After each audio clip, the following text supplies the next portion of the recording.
ওই ডাক্তার ভালো করে জানে।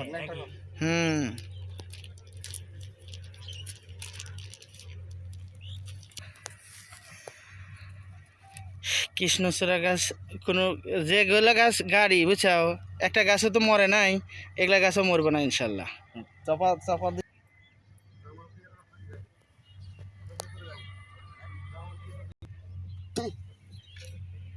ইয়ারা আমাদের পূজা যাতে চলে, ইয়ারা আমরা দেখবো গাছ কাটতে ফল যত পূজা টুজা হলে মানুষের খাওয়ান লাগে দাওয়াত দিয়ে। রাস্তা ওই যে বাড়ির যে বিল্ডিংটা আছে ওই বিল্ডিং এর মধ্যে চলে গেছে, ওটা পড়ে গেছে হলো শর্টের থেকে, যার কারণে এইদিকে আরো বেশি চলে আসে যাতে আমরা পেয়ারা খাইতে পারি।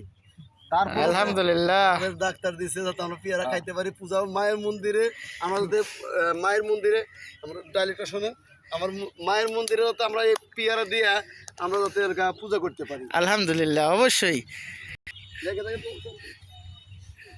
কিন্তু ও শালা তো মাপ মানতেইছে না, না মান আর একটু ভূত জানি না, ভূত জানি না।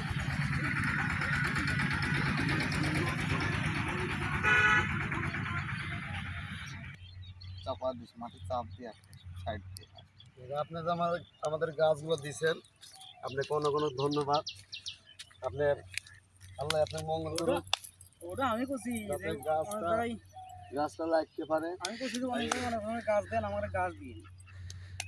বিপ্লব বলছিল তো, যার কারণে আমিও দেখলাম যে আসলে এটা হচ্ছে কাঠবাদাম গাছ। এইটা জায়গাটার নাম কি বলেন তো?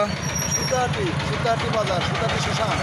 আপনাদের এই ঠিকানাটা ভুল বলেন, এটা জায়গা কি আর আপনারা কি জন্য এই জায়গা ব্যবহার করেন? আমরা এটা হচ্ছে আমাদের শ্মশান, আমরা এখানে মানুষ মারা গেলে এখানে আমরা মাটি দিই। আর এই যে এখানে একটা মন্দির আছে। হ্যাঁ মন্দির, এখানে আমরা প্রতি বছর কালী পূজা করি, আবার এখানে যে কোনো অনুষ্ঠান আমরা করতে পারি। এই উপলক্ষে আমরা মন্দিরটা তৈরি করছি। এখানে আমাদের মন্দির উপলক্ষে আমাদের ডাক্তার, সে হচ্ছে আমাদের বড় ভাই, আমাদের গাছ 4টা গাছ দিয়েছেন, এই জন্য তাকে ধন্যবাদ দিলাম। এটা হচ্ছে সিরাজগঞ্জ জেলার উল্লাপাড়া উপজেলার এই আপনার সুতাহাটি, সলঙ্গা থানার সুতাহাটি শ্মশান এবং মন্দির।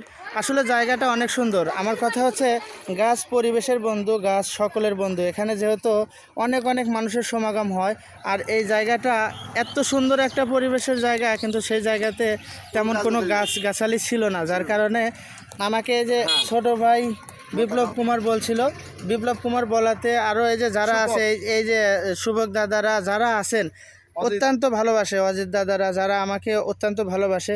আর আমি যদিও মুসলমান, তারপরে আমার কথা হচ্ছে যে ধর্ম যার যার, কিন্তু এই যে মানে পরিবেশটা কিন্তু সবার জন্য।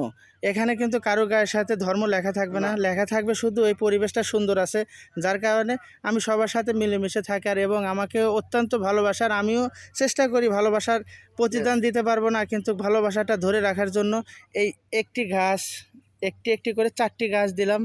এই মন্দিরের যেমন সৌন্দর্য ভালো হবে, তেমন পরিবেশ ভালো থাকবে। আপনারা চেষ্টা করবেন নিজ নিজ দায়িত্বে এরকম বেশি বেশি করে গাছ লাগানোর জন্য, তাহলে আপনাদের এলাকার পরিবেশটাও সুন্দর থাকবে ইনশাল্লাহ। ভালো থাকবেন, সুস্থ থাকবেন। আল্লাহ হাফেজ, আসসালামু আলাইকুম।